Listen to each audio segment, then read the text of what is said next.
Hello and welcome to the Reason Roundtable. I'm Peter Suderman, filling in for Matt Welch, who's busy accepting awards for the whole Reason crew. Thank you, Matt. Thank you for your service. Today, I'm joined by my usual roundtable colleague, Katherine Mangu-Ward, as well as two very special guests, Reason Associate Editor Liz Wolfe, and the one, the only, the legend of TV and radio. Folks, we've got Kennedy on the show. So everyone say hello. Howdy. Hey. Hello. Perfect. Happy Monday. Okay, so Kennedy, you are a good friend of Reason, but you don't actually work for Reason, do you? Yet. Now you're telling me. I'm like Milton, like they're going to fix the glitch, and I'm never going to be welcome back to your glistening offices in You're beautiful always Washington, welcome D.C. here. But this is a first for the Reason Roundtable, and many Reason folks have, of course, appeared on your excellent and already missed Fox Business show over the years. And you always deliver such wonderful... Mouth trumpets. You deliver such wonderful mouth trumpets and introductions for all of us. And since you are the expert here on you, why don't you introduce yourself to us? Just tell us a little bit about how you are. Yes. I'm a 5'9" brunette Virgo from Oregon by way of Indiana. I now reside in New York City with my two teenage daughters who are, in fact, going to public schools. One of them is about to graduate tomorrow, which is very exciting for the entire family because, like many public school parents, and even some of the private ones, but public school parents really got hosed during the pandemic.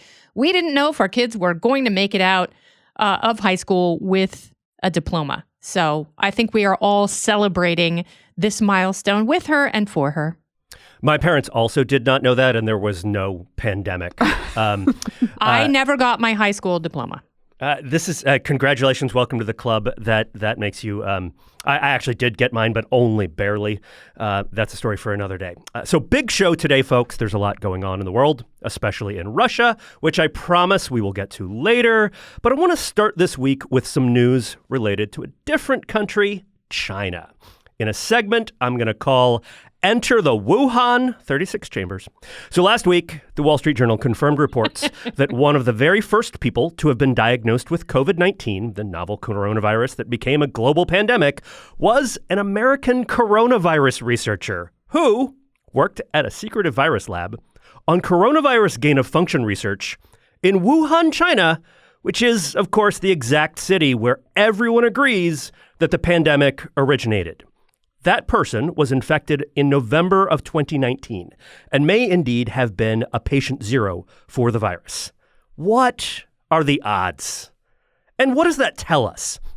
So when the coronavirus first began to spread in the United States, there was naturally some speculation that COVID-19 might have come from, I don't know, the coronavirus lab down the road from the wet market where maybe other people were saying it was, right? And it's somewhere that was in the city where it was first spotted. But no. The scientific authorities assured us COVID-19 obviously came from the animals, probably bats, and was likely spread at a Wuhan wet market. The idea that it came from a lab was just a conspiracy theory. It was baseless, and it was frankly kind of racist. Pushback against the lab leak theory was really intense. In early 2020, for example, before the virus had even begun to spread widely in America, 27 scientists signed a joint letter published in the prominent British medical journal, The Lancet.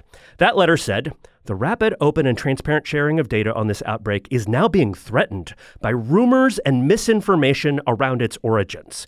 We stand together to strongly condemn conspiracy theories suggesting that COVID-19 does not have a natural origin." The letter cited multiple scientific authorities aside from the scientists involved in the letter, and it warned that conspiracy theories do nothing but create fear, rumors, and prejudice that jeopardize our global collaboration in the fight against this virus. Rumors and misinformation, folks. Fear and prejudice. Those were the buzzwords that surrounded any suggestion that the virus might possibly have originated in a lab.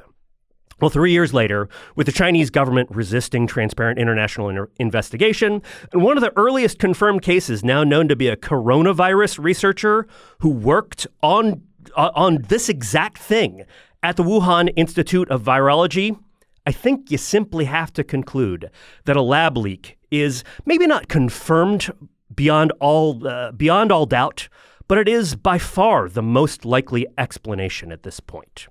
And yet we were told by prominent scientific authorities, by government experts, by mainstream media sources that this was just a conspiracy theory, that it was misinformation, and that to even suggest otherwise was possibly a kind of prejudice, right?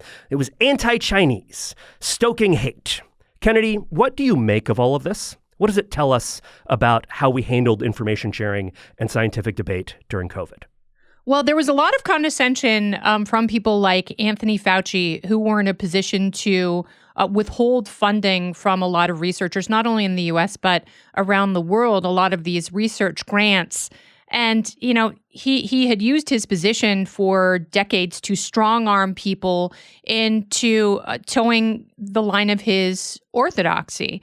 And it was very funny because he did it in such a condescending way, and anyone who would challenge him or the systems that he created, along with Francis Collins, who was the head of the NIH for a long, long time, if you dared question that, then you were questioning science.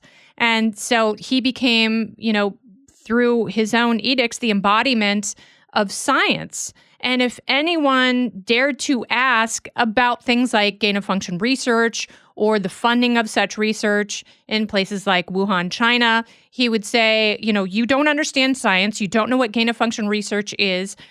He was constantly and purposefully changing the definition of gain-of-function, but at the same time had overseen a lot of the grants that went to places like Wuhan, and, you know, himself had been a big proponent of gain-of-function research, even though he admitted to the Washington Post in 2012 that, yes, gain-of-function research could, in fact, lead to a global pandemic, but it was worth it. So when all of this started happening and, you know... Fact check, it wasn't worth it, folks. It wasn't worth it. I think we could all agree on that for a number of reasons now. But when the cascade started and there was no way to put the meanie genie back in the bottle, he knew exactly what it was. He knew what had happened.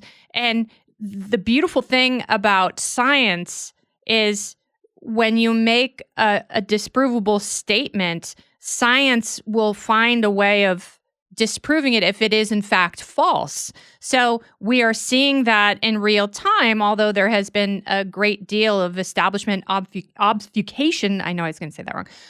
You still have people who will come to the conclusion that yes, in fact, it was a lab leak, even though it would have been very convenient for people like Anthony Fauci to have unleashed this global pandemic from a wet market. That is not the case. And the idea of the wet market being the origin of the virus is being disproven. And we are seeing this, even though they have tried to stonewall those efforts in a number of ways, through their own community, through the media, through politicians, including, you know, the president and others in the US. And it's very sad that they will be revealed as essentially liars.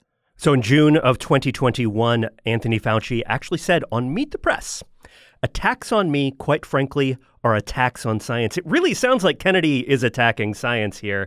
Katherine, I want to ask you actually about Anthony Fauci, right? Because this wasn't just a bunch of scientists who got together to write a Lancet in their own free time, like we all do sometimes, right? It was also government experts, including Fauci, who in early 2020, again, before the virus was spreading widely in the United States, was asked about an urban legend. That was from the question, that the coronavirus escaped from a lab in Wuhan. And in response, Fauci said, well, I guess it's not completely impossible, but then he insisted that the lab leak origins were just conspiracy theories. That's a quote.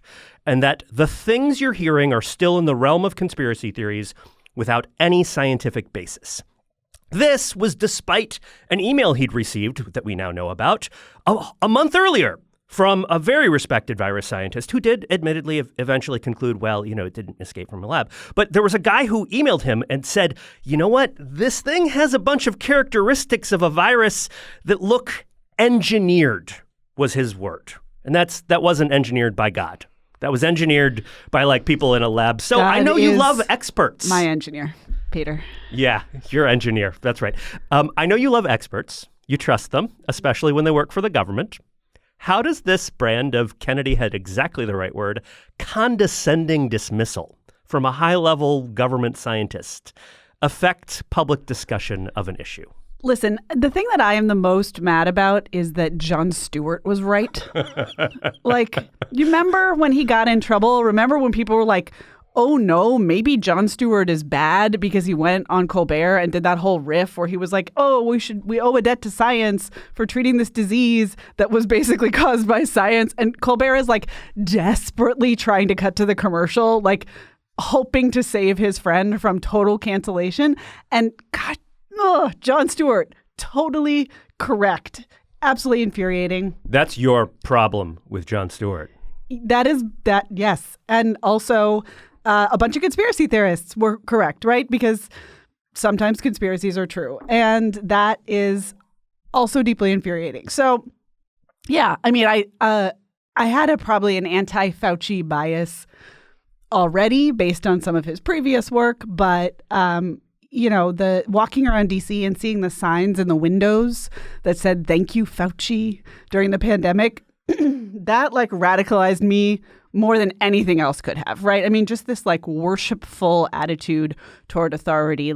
This is a fallacy in philosophical argumentation. The argument from authority is not a good argument. And we were just doing that in spades in a very high stakes way for a very long time.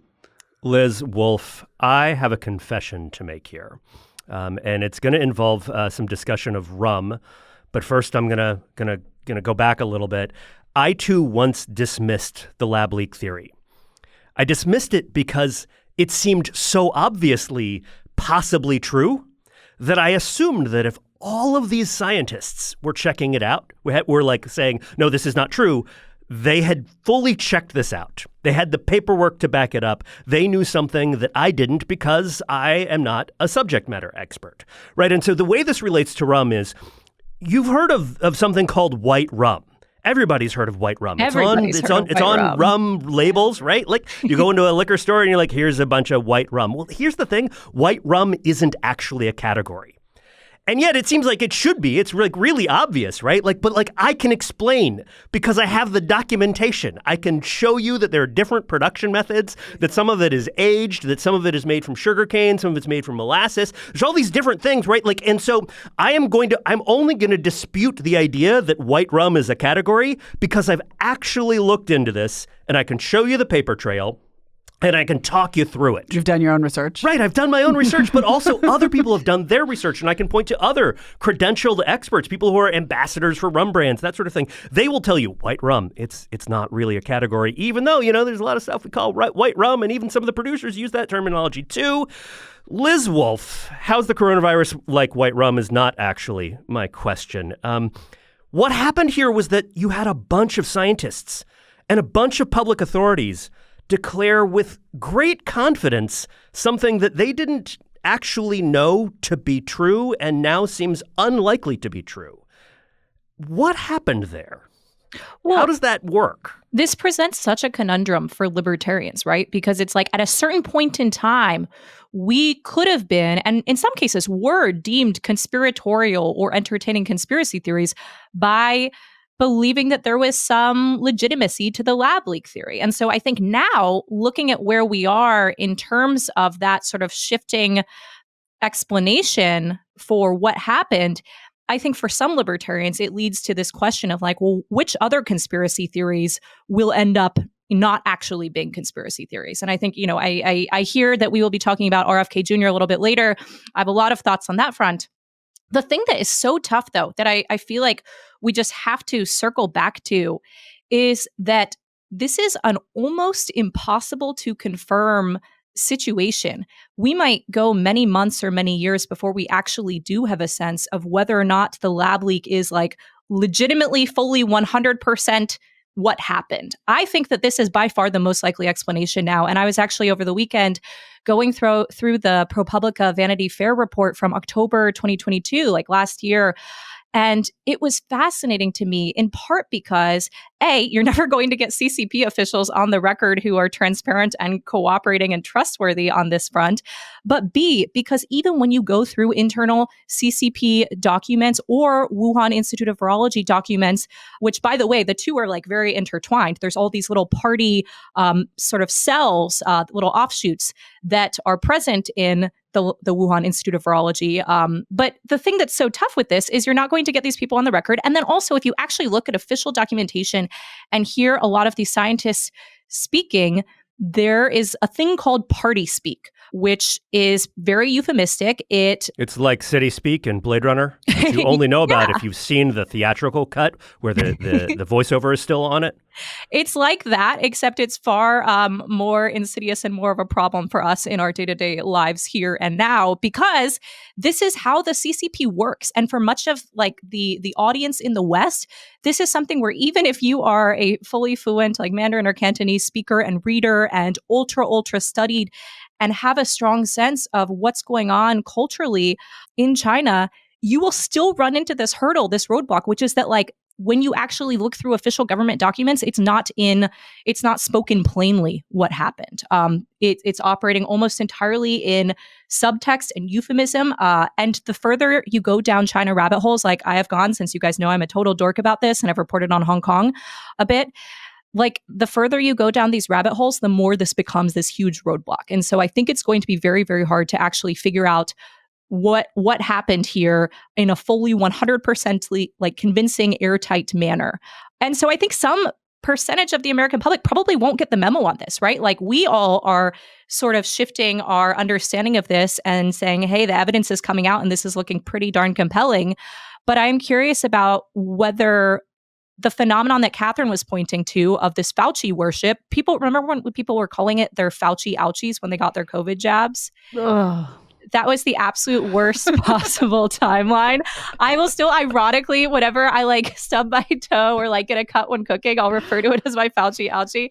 And my husband wants to leave me. That's the new thanks Obama. It's like yeah, exactly. My Fauci ouchie. It's great though. I mean, the Italians gave us so much, but no, I think there will be this problem going forward where so many people it's that and rigatoni, right? They gave us Nicoleschi, they gave us no, but I mean, there will be this issue where all of us are following back up on this and saying, well, what actually happened? But a lot of people will continue to believe the sort of mainstream consensus and or the mainstream consensus of a year and a half ago. And then there will also be this other issue, which is like, even if we do broadly agree that this is where it originated, I don't think people will be of one mind in terms of how this affects foreign policy in relations with China. Like, if this is what happened, what stems from that? Like, what are the implications there? That's a good question. Since you bring up both lack of clarity and government reports, I just want to note that in March, President Joe Biden did something that seemed actually pretty good. He signed bipartisan legislation requiring the federal government to declassify all of the intelligence relating to the pandemic's origins. And last week, the Office of the Director of National Intelligence did, in fact, release a report dealing with what the intel agencies thought. And there was a New York Times article about that report that I just want to read you one paragraph from, then we're going to move on here. But this paragraph is so great. It just reveals so much, I think, about how this discussion is proceeding. So this is a quote. The 10-page report said scientists at the Wuhan Institute of Virology did conduct research on coronaviruses, in some cases had inadequate safety measures, and had genetically engineered coronaviruses. But, I'm adding that second but myself, it's not in the quote, but the intelligence agencies said they have found nothing that tells them that the work of the laboratory actually caused the pandemic. It's the guy in the hot dog suit. Who did it? Yeah. I mean, I think that I will say just on what Liz was just describing, I think that there is, we want to sort of blame experts or like experts got it wrong or something. And of course, the problem isn't experts. The problem is censors. The problem is people with power. The problem is, the restriction of the flow of information. Yes, experts get it wrong. There are always going to be experts that get it wrong. The point is, how do we have kind of space for competing experts? How do we let the guy who sent the email that's like, it kind of seems like we should keep maybe looking at that laboratory full of people who like weren't wearing gloves while they were engineering coronaviruses, just like let's look again. Like that's a reasonable thing for someone to say who is also an expert. So we are not anti-expert. We are anti-censorship. We are anti-priesthood. Speaking of competing experts, you have nicely set up our next segment, which is about someone who has benefited from the mountain of distrust created by information suppression during the pandemic. That's right. I'm talking about Democratic presidential candidate Robert F. Kennedy. Obviously, we're going to call this segment Kennedy on Kennedy. Yes. Robert F. Kennedy has been lurking at the edges of American public life for decades. He's the son of Bobby Kennedy. He served as a prominent environmental lawyer in the 1980s and has advocated for far-left progressive environmental causes for many years. In the 2000s, he became the figurehead for the anti-vaccination movement, arguing in Rolling Stone and elsewhere that an additive to many childhood vaccines was contributing to rising childhood autism. The Rolling Stone article was multiply corrected and eventually retracted.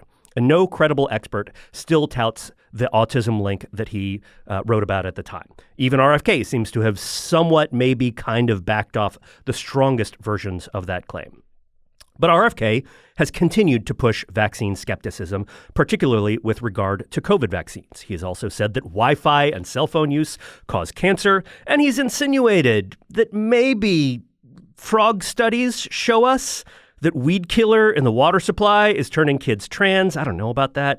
In any case, he's also come out pretty hard against what he calls lockdown liberalism and the way liberals, especially Anthony Fauci, have abused the idea of science during the pandemic. Last year, he published a book, A Letter to Liberals, Censorship and COVID, an attack on science and American ideals. And that book was framed as an argument for real science, and in particular for scientific debate, with RFK writing in an author's note that so many of today's lockdown liberals refuse to read or debate the science that they believe supports the government's COVID countermeasures. Instead, they place their faith in the official orthodoxies of famously corrupt pharmaceutical companies and the notoriously captive federal agencies and expect others to do the same. That, frankly, sounds a lot like things we have said on this podcast. Maybe not with the emphasis on the pharmaceutical companies, but it sounds like things that I have said. Right, in the Reason office, I have a sign near my desk based on something I said on the show that reads, "In this house, we believe in science, an iterative process of argument and disagreement that never fully resolves anything." Thank you to the listener who sent me that. Kennedy. RFK probably isn't going to be the Democratic presidential nominee or the president, but his candidacy is generating a lot of attention. How much blame or credit do you think Fauci and the public health establishment and just bad information practices during COVID account for RFK's apparent surge in popularity? And what do we make of that? Well, it's interesting because he's got great branding because of his family. His brother, Douglas, works at Fox, and I see him and speak to him occasionally. And I have to give Douglas credit because a lot of my hate mail goes to him. And he is so chivalrous that when, people email and call for my assassination or tell me I'm fat or something like that, he will email on my behalf and defend my honor. So I really appreciate Douglas. I've interviewed RFK Jr. a couple of times. I saw him at Fox just last week, and he was very polite, but I don't think he should be dismissed. Yes, he has great branding, and the fascinating thing about him is you can really abstract whatever you want, depending on if you're a conservative Republican, if you are a skeptical, limited government libertarian, if you are a Camelot Democrat, you will find something within his candidacy that appeals to you, which makes it a very interesting coalition. And also, it's very easy to dismiss him because of the vaccine craziness. And that's what a lot of liberal establishment journalists are trying to do. They're doing with him what, the National Review tried to do with Trump in 2016. And that is to gang up on him and discredit him.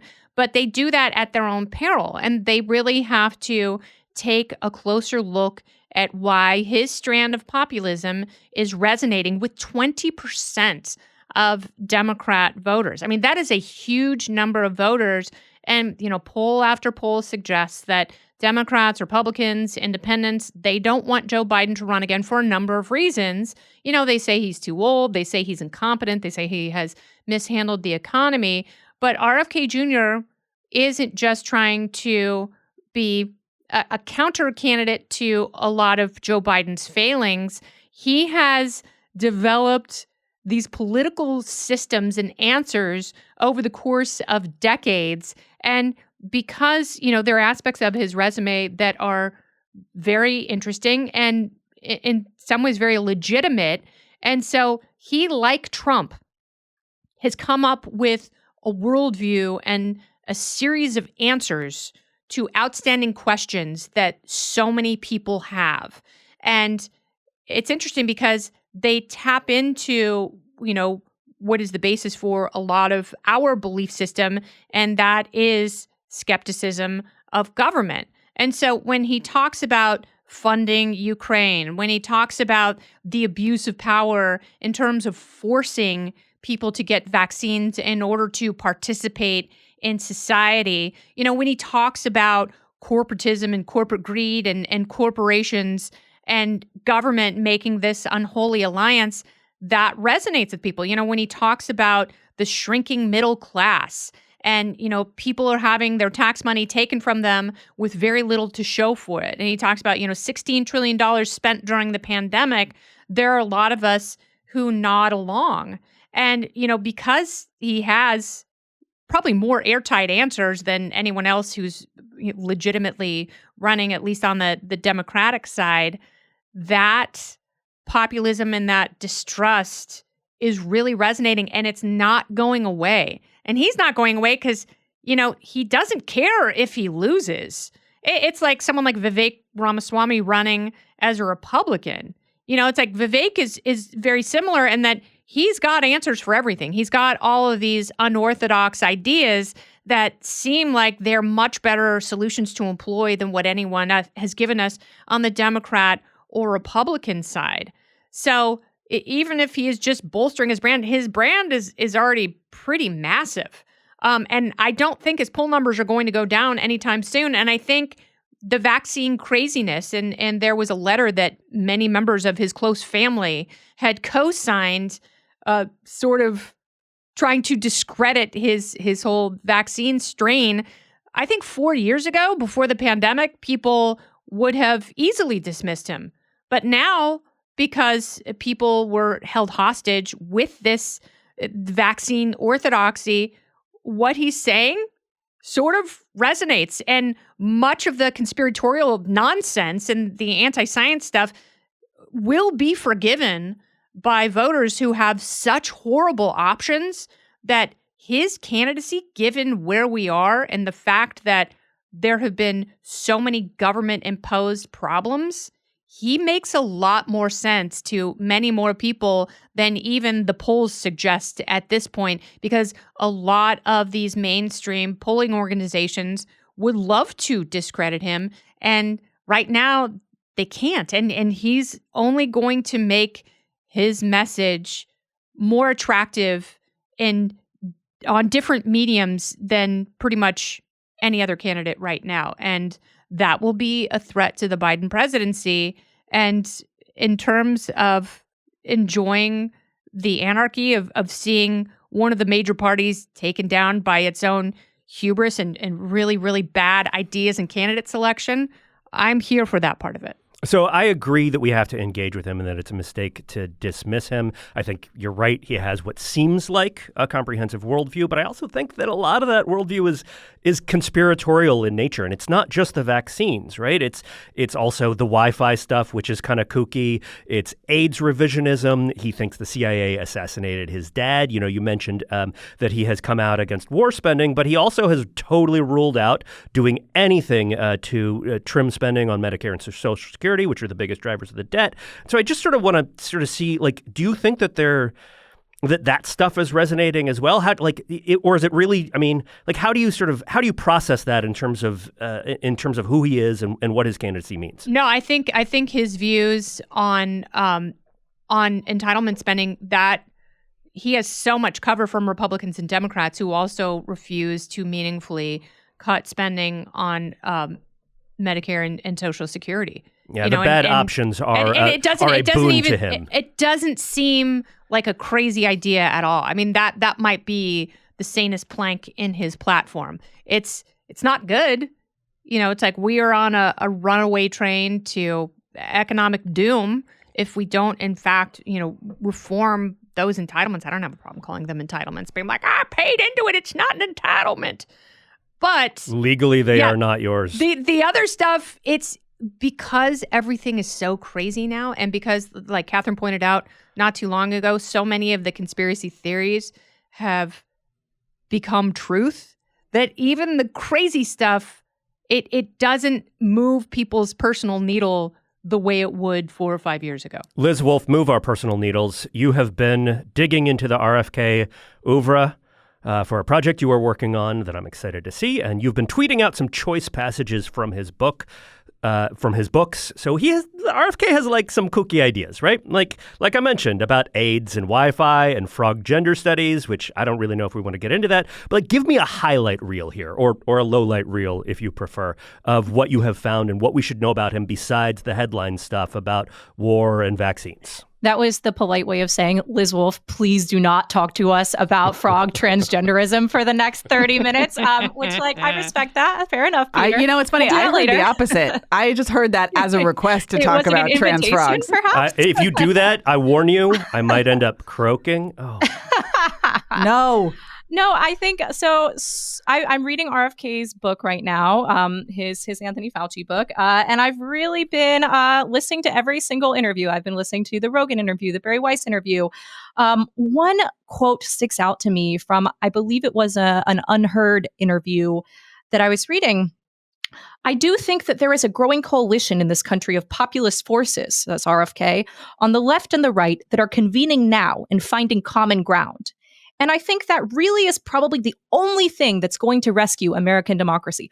Okay, dude, I feel like it's the exact opposite. Are you kidding me? The growing coalition of populist forces on the left and the right, the bipartisan antitrust consensus, the big tech is to blame for all of our troubles. Like, this is precisely where Reason's at, where we look at the populism emerging on the left, we look at the populism emerging on the right, and we're like, no, this is absolutely the thing that does not save American democracy. This is going to make all of our lives worse. This means all kinds of busybodies of all different flavors are going to be telling us what we can and cannot do with our lives and our bodies and our stuff in the future. And I'm super opposed to that.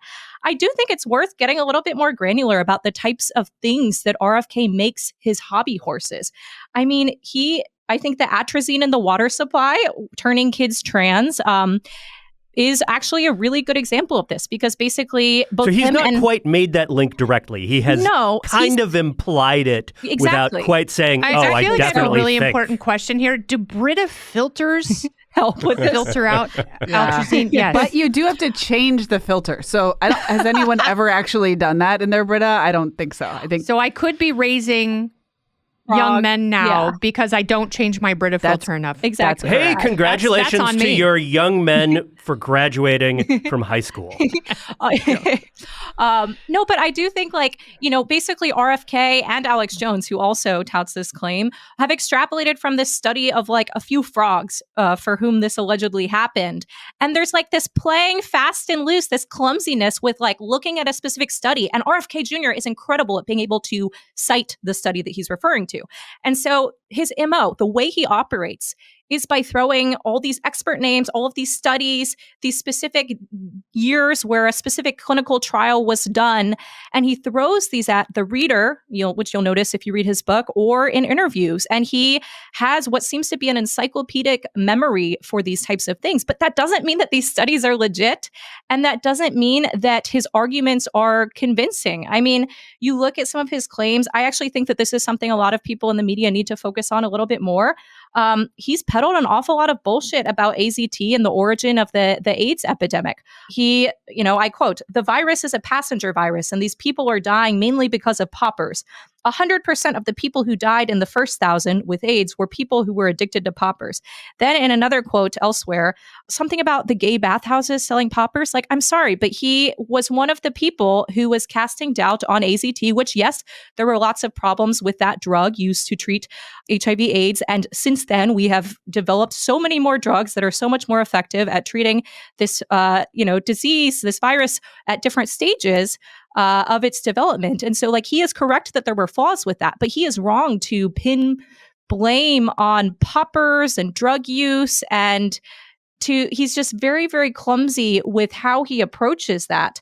It really extends this into a whole bunch of different areas. He told Elon Musk recently that Prozac is possibly to blame for school shootings. And with all of these things, he does the appropriate requisite amount of hedging. So it is pretty rare to see RFK Jr. saying Prozac is specifically to blame for this school shooting that happened in this year. But he does all of these things where he sort of implies and very strongly suggests that there's a huge link and that, maybe it's one of many causes, but like really there's a really big link and we should be focusing on that. I see him as such a clumsy thinker and somebody who's just not trustworthy. He has a simplistic understanding of the world. It's completely divided into heroes and villains. And in some ways, he really does get things right. Like, he is really, really interested in regulatory capture. But he's really non-specific when he talks about this, okay? He talks about, and I quote, "The Department of Transportation is run by the railroads and by the airlines. The banks have utterly corrupted the Securities and Exchange Commission, and the media has corrupted the Federal Election Commission." Okay, we need actual specific examples of this. And I can think of a lot of issues with the media, by the way, and like running the FEC or like creating corruption in the FEC is not really the first thing that comes to mind there. He will repeat these things. These are his standard lines that he trots out all around the podcast circuit, but he infrequently populates them with examples and examples that really like hold up to scrutiny in any way. Also, his solution is better regulators. Yeah. That are less captured, which that's not going to work. I was even going into, he has all these allegations that the CIA, assassinated different people, members of his family. But then you actually, and he has lots and lots of legitimately good anti-war bona fides, but then you ask him actually, like, how will you reform the CIA, or like, what would you do if in charge of that? And his answers are wholly unsatisfying from the libertarian perspective, where he almost relies on this sense of like, oh, well, actually, there's a lot of good and patriotic people. And so you just kind of need to like cleanse the agency of the bad ones. And it's like, well, I'm not totally sure that makes sense from our worldview. And then I think another thing that we actually really need to ding him hardcore on is like, he's super anti-nuclear. And we're seeing this become an increasingly... Although he pretends he's not. He says he's in favor of nuclear if you can do a bunch of things that nuclear won't do. Yeah, but and he's against it because you can't insure it. Well, and it's like, really? That's the dismissible reason, because... Insurers are like, yeah, no, we can't get a policy. So it's like, oh, yeah, totally. Then let's not even talk about it. Which, by the way, insurers will insure all kinds of absolutely batshit bananas things, like building your house in California in an area with wildfires. Like, insurers will, in some cases, be totally fine with that. But that is actually a good case study in the RFK way of operating, because he throws the Price-Anderson Act at people when he's talking about this. He's like, oh, well, you should check the Price-Anderson Act. And it's like, okay. Which everybody's heard of. Well, I mean, this is a little bit of like Peter's thing with white rum. I've got a copy in my office. This is a little bit of like Peter's thing with white rum, where it's like, damn it, Peter, I'm pretty sure people know like Malibu rum and like non-Malibu rum. And like, that's it. Just as I'm pretty sure most people are not, obsessed with the Price-Anderson Act. But when he trots that out, he sounds credible, right? And you actually delve into the specifics of what he's saying, and it really, really falls apart quite quickly. So I think there's a lot of things we should ding him on. I think he's really uncompelling and really clumsy with his evidence, but I think he's impressive at throwing facts and figures and names and dates at people. And I think we should all be wise to that. I want to bring Katherine in here because something I know you care about, actually for real, a lot, is free speech. And RFK is running and is being touted as the free speech guy. One of his credentials is he's been hit with repeated takedowns from social media companies. But he's also, in the past, called for jailing critics of progressive climate change orthodoxy and for using legal measures for rewriting the law to go after corporations that espouse climate views he thinks are wrong, which is pretty ironic. On climate, he's basically said the science is settled and we should shut down debate. So my question for you is RFK the candidate of free speech? It turns out that no politicians existing today are the candidate of free speech, unfortunately. So that's where we are. Hopes and dreams crushed. No, this conversation really got me thinking about the RFK Jr. Ramaswamy ticket and which one of them should be Like who's the president, who's the vice, right? Because they both do this thing that Kennedy just described really well. They both are tapping into a desperate desire on the part of the voters to not have these candidates who are just the same old tired batch of like tenuously connected, planks in their platforms. And they are both tapping into the sense that like the people with power are doing it wrong. Like really wrong, like importantly wrong. But then you get okay, so what does your governance look like? And for instance, Ramaswamy, one of his things that he's running on is that we will no longer collect any climate data, like no carbon data. We are not collecting that information, period. And then we have RFK Jr., who's like, anyone who has thoughts that are heterodox to the progressive view, jail, straight to jail. Surprisingly, straight to jail, right? And so this is the problem: is that you can take. I love Monopoly. It's my favorite game. These same insights. You can get the lefty version. You can get a kind of righty version, but they take you to the same place.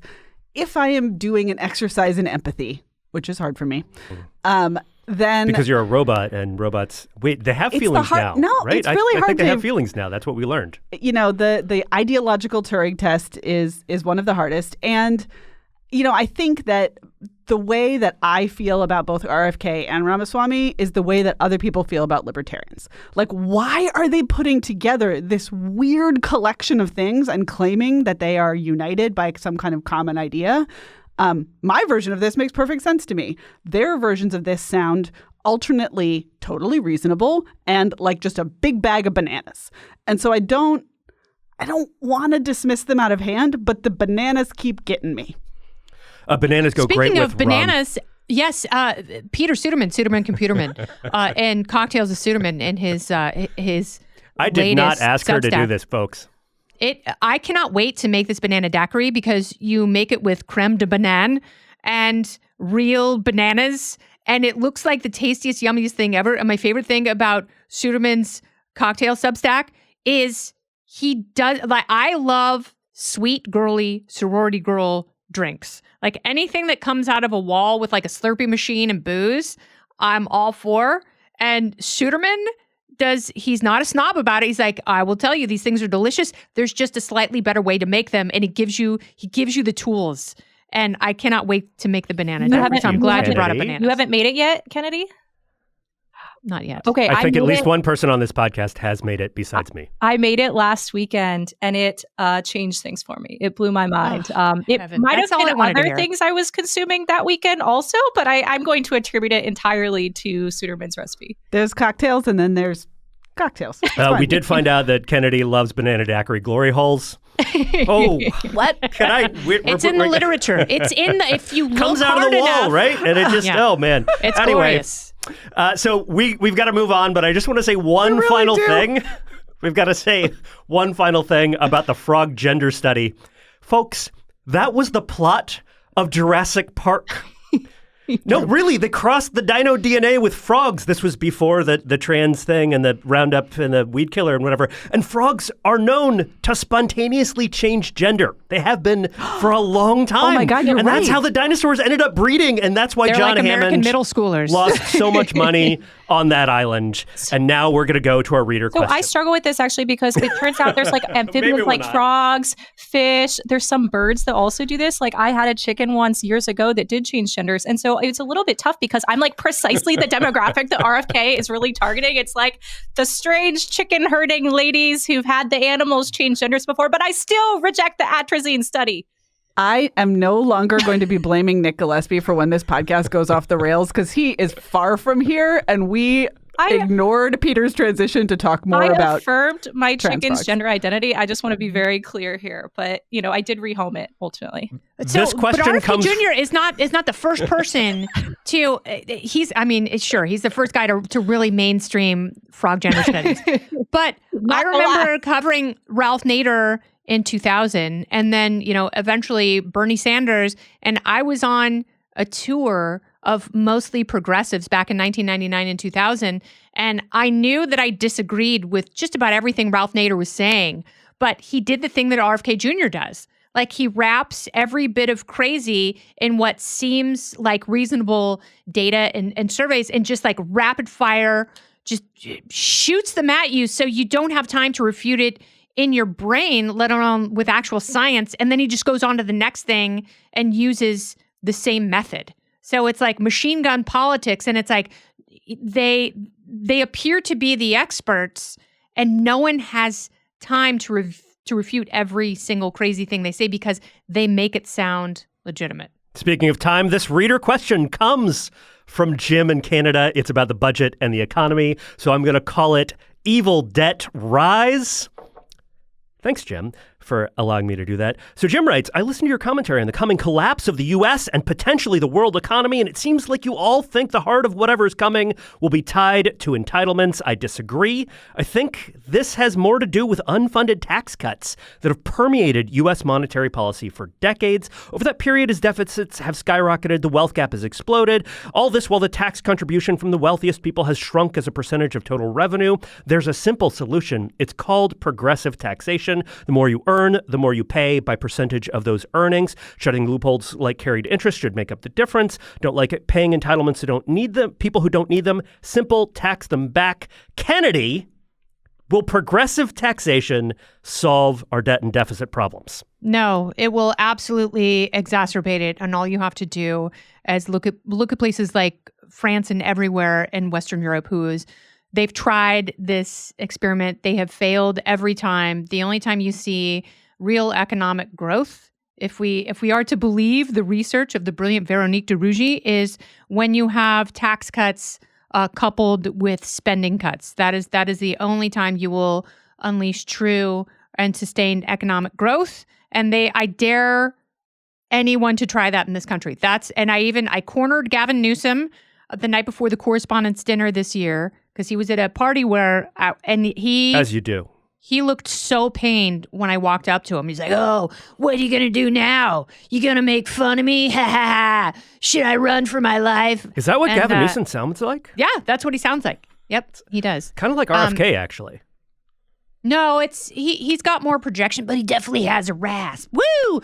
And I said, cut taxes and cut spending. And he goes, yeah, cut taxes and cut spending. And I was like, yeah, that's it. You're getting it now. And then I walked away. Katherine, we already have progressive taxation, don't we? Why aren't things solved? We do. I mean, this question asker is not wrong. It's just that these are two sides of the same coin, right? Like the problem is the money in and the money out are not matching up. And my preferred solution will always be to reduce the money out until it is a smaller number than the money in. But the insight is the same, which is that as long as those numbers don't match up, we are doomed. I think Kennedy is right that like the rich should pay their fair share is now and always will be, both in terms of an order of magnitude and also just in terms of a direction. Like it's wrong in both ways. Like you cannot get enough money from the billionaires to solve our problems. It's just the math doesn't work without also cutting spending. And if you try to get a lot more money from the billionaires take their money to the Cayman Islands, and they always will. We, in fact, have seen that recently in some countries that have tried to get more money from the billionaires. Speaking of other countries, let's move on to the lightning round segment. From Russia without love. Over the weekend, something happened in Russia. That something involved the Wagner Group, a private military force that has been aiding the Russian military in its war on Ukraine. But Wagner Group chief Yevgeny V. Prigozhin, Nope. I don't know, man. Something, right? Like, just imagine the Sean Connery shot where in Hunt for Red October, where it changes from Russian to English. Just translate that for me. The Wagner Group chief has been increasingly unhappy with Russian leadership. Over the weekend, he denounced the war in blunt terms, saying it was needlessly costing Russian lives, arguing that the supposed threat of NATO attacks was just totally overplayed, even though Putin has cited that as a justification for the war. And then the Wagner Group troops proceeded to take over a military installation in the city of Rostov-on-Don, which I've definitely heard of before this weekend, and they began a long march toward Moscow. For a moment on Saturday, it really looked like there might be a major internal conflict in Russia between military and private forces. But just about as soon as the standoff began, it ended with Belarusian leader Alexander Lukashenko negotiating a deal for Prigozhin to leave the country. So crisis averted? Maybe? I don't know. What happened, Kennedy? Tell me. It's sort of the crony Olympics. It's interesting because Prigozhin has emerged to be one of the most interesting people in the war because he is the only sausage swinger who's comfortable bad-mouthing Putin and all of the Russian military leadership and, their version of the Secretary of Defense, like, Shoigu. He hates all of them. His Wagner force, they're the only successful Russian outfit. It depends, like RFK Jr. did point out, it's hard to know whose data to believe in terms of casualties, because if you listen to a lot of the American sources, they're like, oh yeah, it's like Russia has lost 100,000 people in Ukraine. It's only like 10,000 or 20,000. And, it's hard to know who exactly to believe, but there's appear to be more living Wagner mercenaries than any other aspect of the Russian military, which is falling apart because they're poorly trained. They didn't think it was going to go on this long. It's like if Mike Tyson doesn't knock you out in the first round, he's going to have a really hard time in the 8th round. It's just not the kind of fighter he is. And that's what's happening with Russia. But, this could all just be a scheme and a ploy, and Americans tend to have a really horrible understanding of Russian military philosophy and Russian politics, and they're probably all just kind of working together to create a distraction because obviously enemies of Putin, they don't have a hard time finding their way off of the roof of tall buildings or, drinking some sort of polluted tea. So if Prigozhin really Putin literally killed a guy with a radioactive Negroni, speaking of cocktails. Why wasn't that in your Cocktails of Suderman newsletter? You're going to have to wait till Negroni week. Like, I'm trying to think, what makes it radioactive? Is it Prestone? Is it absinthe?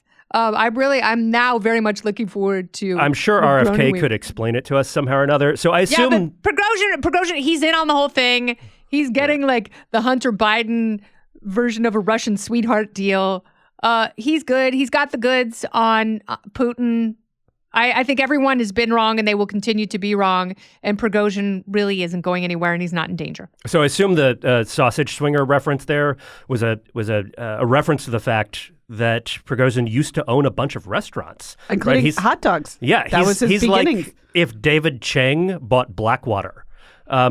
Right. So, Liz, I actually think this is like there's probably a domestic angle here. Here in the U.S., we've heard a lot about our own institutional weaknesses over the past couple of years, right? The failures of the U.S. political system, some of which I think are real and serious, some of which, guys like RFK are capitalizing on to some extent. And yet it strikes me that Russia is an example of a system that really is deeply fragile in a way that the U.S., for all its faults, just isn't. What do you think that contrast between what we saw in Russia over the weekend and this sort of the misadventures of the U.S. political system tells us about the state of the world? Well, I do think it's important to say that, if Nick and Matt were on this podcast, we would not have let the sausage swingers reference go without also somehow marrying that with the banana daiquiri glory hole. Like, surely there's some sort of business entrepreneurial concept in the works right here. We can make it Reason branded. No, I mean, it's a food truck, guys. I mean, that's are many fighting. Reason events, in fact, just like sausage swinging banana daiquiri events? Like, we've been fighting the onerous food truck regulations for this many years just to be able to start our own, to bring this together now. Yeah. And the gory holes on wheels. I mean, that's surely like a Vegas concept waiting to happen. Remember that was not aerodynamic though. That's the only problem. Do you remember the COVID moment when the government was officially pro glory hole? Like, it was the monkeypox moment. Was it monkeypox? The monkeypox moment. Yeah, we had some great sexual guidelines from which is exactly who I like to dictate my sex life. I love to ask the CDC about that. When New York put an official statement. Yeah. No, I think to answer Suderman's question, there is a fragility here, not a white fragility, which is sort of the thing that we constantly talk about in the U.S. But yeah, there's a fragility in the Russian political system, and we've seen this with what happened this past weekend. I mean, the fact that it essentially ended in this weird draw, this sort of stalemate, and pretty embarrassing for Putin. But we don't see quite that same fragility and that same weakness in the US. I think it's interesting that we're in this moment of so much institutional trust being lost, especially having emerged out of lockdowns and out of, those horribly coercive, civil liberties violating vaccine mandates. And I think a lot of people very much feel this sense of like sneering, myself included, sneering at the CDC and sneering at the authorities who attempted to tell us, that we need to be locked inside our little tiny apartments, or that we need to keep children off of playgrounds that get padlocked shut. But there's still this really interesting thing, which is like our civil disobedience sort of like ends at a certain point. Like, even though we all believe these things deep down, there's still this like pervasive culture of deferring to authority to some degree, right? Like, we all take our little shoes off when we're in the TSA line, even though we think that it's, completely. Some of our shoes are not little. Yeah. Well, and also I assume we have paid the government for the privilege of pre-check.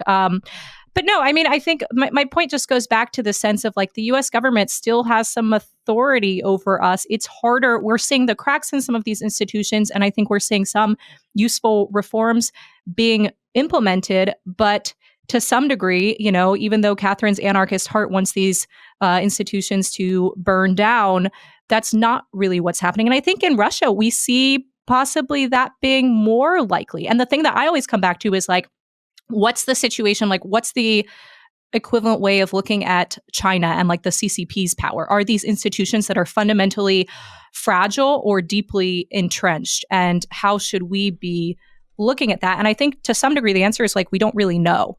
It's really hard for us to tell from the outside. Let's briefly look into Katherine's heart. Katherine, was this a good thing, a bad thing, or something else?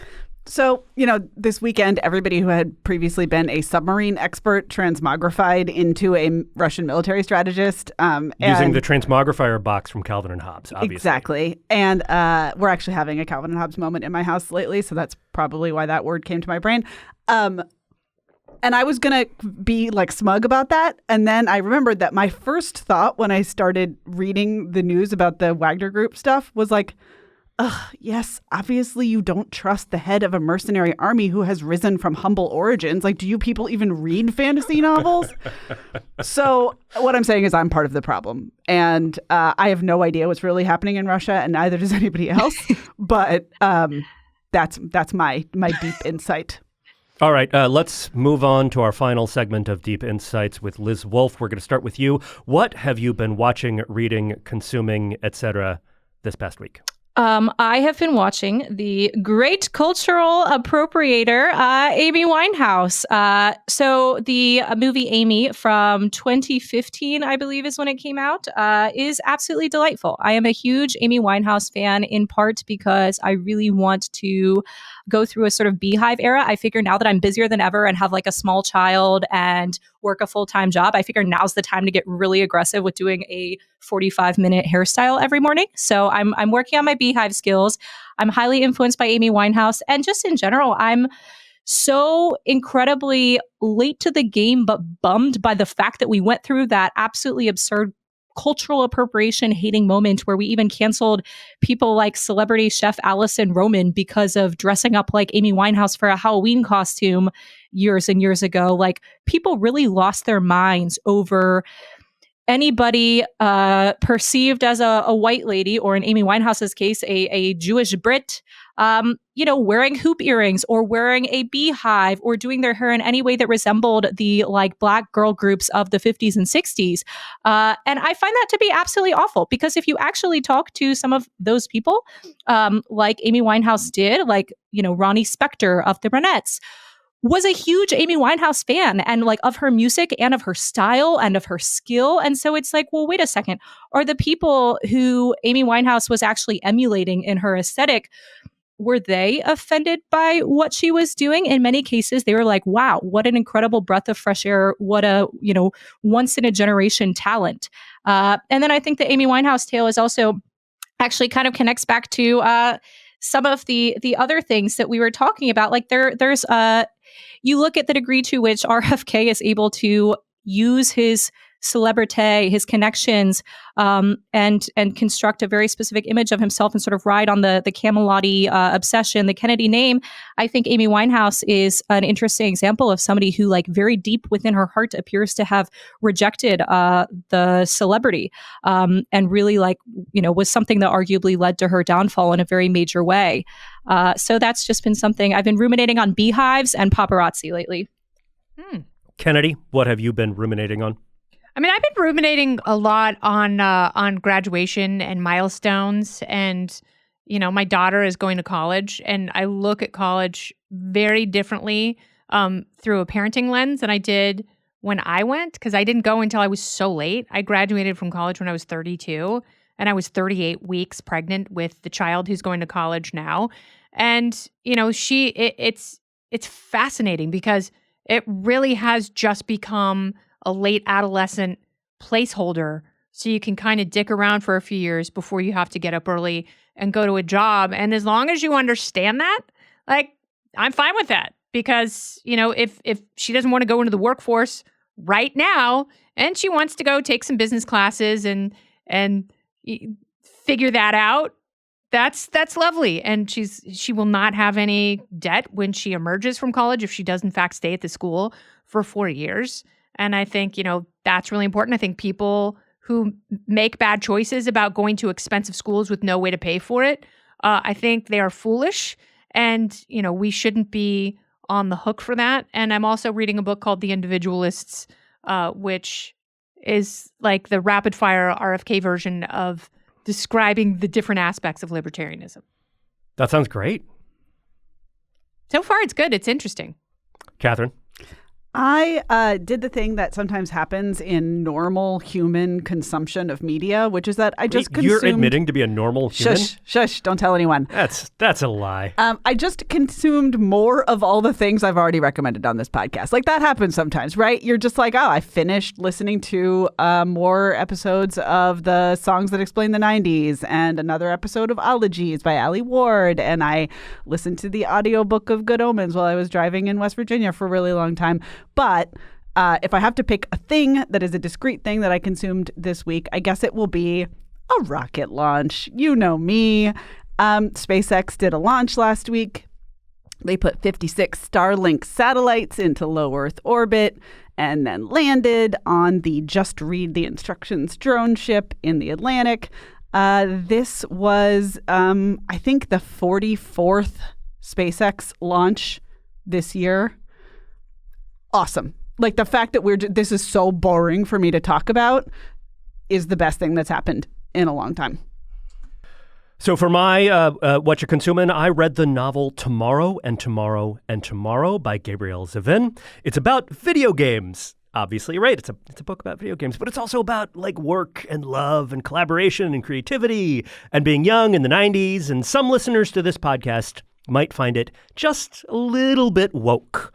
But it's also humane and clever and engaging, and it sort of comes full circle on some of the kind of stuff that I think some of the people might find woke at the beginning, at the end, in ways that are kind of interesting and show a useful reflection on some of what the book does. It's just really nicely structured. I love a book that has, like, a really tight 3-act structure that also doesn't feel like it's just been diagrammed and you're just reading the plot outline, and that's what this is. So that is Tomorrow and Tomorrow and Tomorrow by Gabrielle Zevin. Strongly recommended. And with that, we are done for this week. Thank you so much for listening to this very special episode. Thank you to Liz Wolfe and to Kennedy for being great and for talking with us today. I promise we will never, ever mention frog gender studies again unless Kennedy comes back. And with that, we are done.